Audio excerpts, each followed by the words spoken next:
I think these kind of things just remind you that it's like we keep mentioning the experience thing that's obviously going to factor in. But then there's also all these moments where the Kings are like, look at them just like respond and figure it out. And so at this point, kind of like swinging back and forth because they played so well coming out of the break, applying themselves to the little things, probably the best stretch of basketball that they played all season, perhaps. Mm-hmm. And then you're just kind of reminded now of these last couple of games. It's just like, we really don't know what they're going to do in the playoffs. It's so hard to say. Yeah. I would call them a major wild card. Yeah. I mean, they have to be.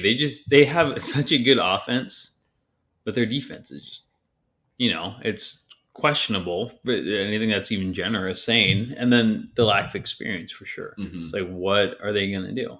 And then kind of moving on here, the one thing is the big issue with these last two games is it's kind of the first time, at least in recent memory, that the Kings have faced offensive adversity. They kind of did it, if you recall, against the Raptors in Sacramento when the Raptors beat them at home.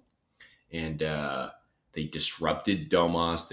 I think they were switching everything. They had just a nice mix of length out there, all five guys. I mean, 4 if you got Van Fleet out there. But, just doing a great job of just disrupting. What did Utah do? Utah played that zone. They had Walker Kessler, which I think is so ironic because I do agree with Mike Brown to a large degree that it's like shot blocking is kind of an overrated thing.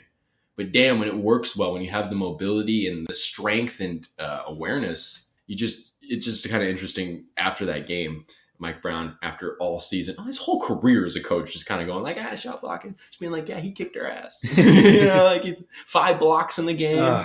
And he just constricted the inside. And also constricting the inside was just anytime Sabonis gets in the high post or whatever, just like go at him.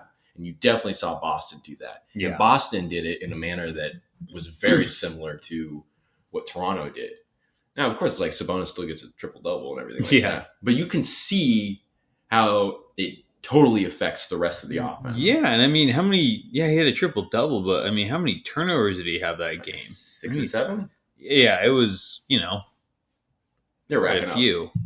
So, and James Ham asked, I think, Malik Monk after the Celtics game, noting this, like, you faced a zone that constricted you. You only got 40 points inside. You faced all switch everything Boston team.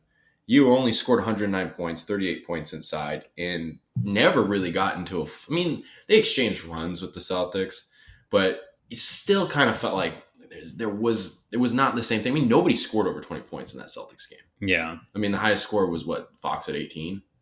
And it's just like, oh, well, you still have a chance to win. I think like you got the defensive issues. I mean, it's like that offense is so good. It's like, okay, you're still going to be kind of in it, but it's like, as soon as you start kind of blueprinting these kind of ways to beat the Kings, so to speak, teams are going to employ it because they're going to try different things throughout a series, throughout a 7-game series.